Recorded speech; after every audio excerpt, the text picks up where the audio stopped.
Dombivli station परिसरातील एकता सावंत, मराठी शोरमा विक्रेता, तिच्या व्यवसायावर अन्याय होत असल्याचा दावा करते. तिने सांगितले की परप्रांतीय फेरीवाल्यांना मुभा असून त्यांची टपरी चालू ठेवली जाते, पण तिच्या टपरीवर केडीएमसीकडून वारंवार कारवाई केली जाते. हा व्हिडिओ पाहून मनसे अध्यक्ष राज ठाकरे यांनी तात्काळ दखल घेतली. मनसे नेते अविनाश जाधव डोंबिवलीत पोचून एकता सावंत यांच्याशी भेटून तिला निर्भयपणे टपरी लावण्यास सांगितले. तसेच या प्रकरणात राज ठाकरे हे थेट केडीएमसी आयुक्तांशी चर्चा करणार असल्याचे आश्वासनही दिले.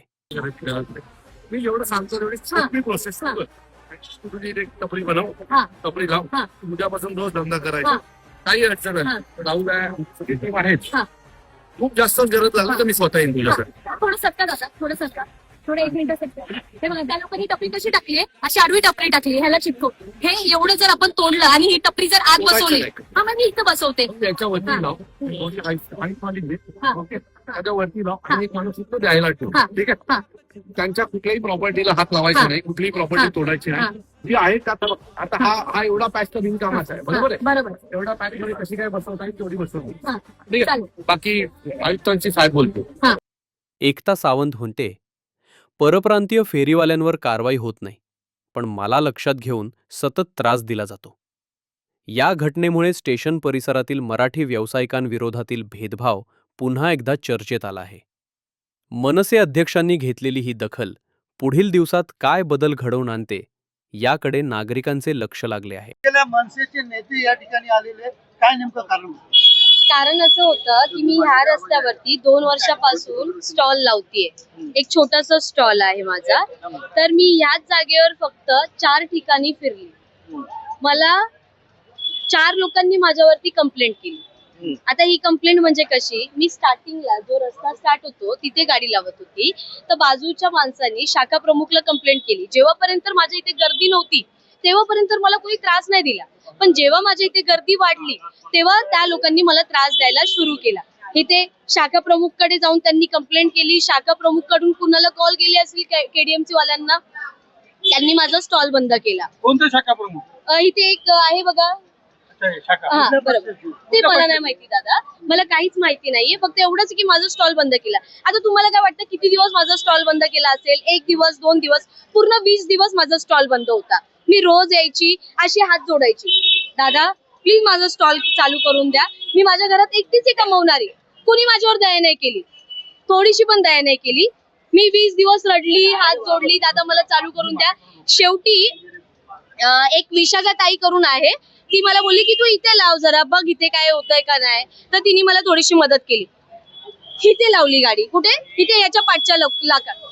काहीतरी हिंदी माणसांनी काय केलं मी तुम्हाला सांगते. त्या दिवशी मी स्टॉल लावला, दुसऱ्या दिवशी परत आली स्टॉल लावायला. मला वाटलं की आता चला प्रॉब्लेम सॉल्व्ह झाला असेल. त्या हिंदी माणसांनी काय केलं, मराठीवाले जे ऑटोवाले, जे मराठीमध्ये हिंदी असतात, कळलं ना तुम्हाला, त्यांनी काय केलं, ऑटोवाले आले, 200-300 ऑटोवाले आले. किती? 200-300 वाले ऑटोवाले आले, युनिटी आले. मला बोलतात तुमचा स्टॉल इथून पहिले बंद करा. मी म्हटलं काय झालं, काय रिझन आहे? नाही तुमचा सिलेंडर आहे, असं आहे तसं आहे. मी म्हटलं बाकीच्या लोकांचं सिलेंडर काय?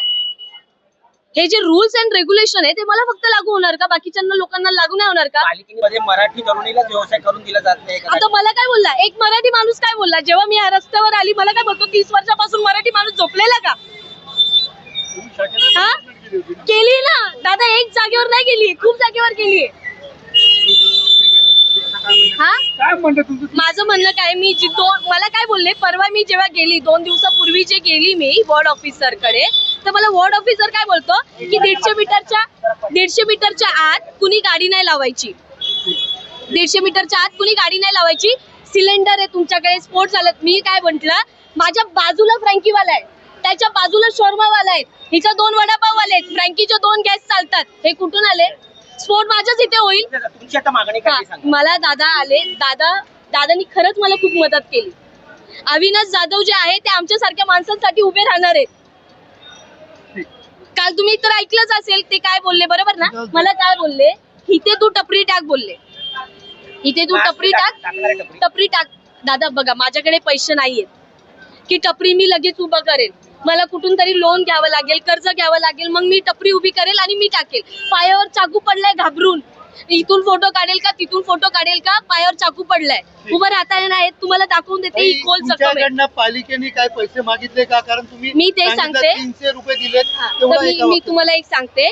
मी पालिकेला बोलत होती, जेव्हा जे KDMC वाले येत होते, मी त्यांना बोलत होती की माझ्याकडून तुम्ही पावती घ्या जसं बाकीच्या लोकांकडून घेतात, जेणेकरून मला त्रास नाही होणार. तर ते बोलले नाही, तुझ्याकडून पावती नाही घेणार, तू आज पावती देशील, उद्या माईकवर बोलून दाखवशील, मग ही भीती दाखवली मला.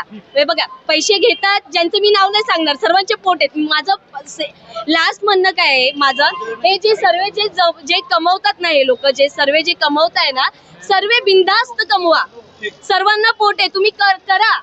पण जर आमचा महाराष्ट्र आहे, पहिला हक्क आमचा आहे, जर आम्ही कमवत असेल ना तर आम्हाला पाठी खेचू नका. यांना चिकनचा वास येतो, या गुजराती लोकांना चिकनचा वास येतो की चिकन विकते. यांना हे नाही कळलं की मुंबईमध्ये येणार तर तुम्हाला पैसे कमवायचे, ते बरोबर कळलं तुम्हाला. हा,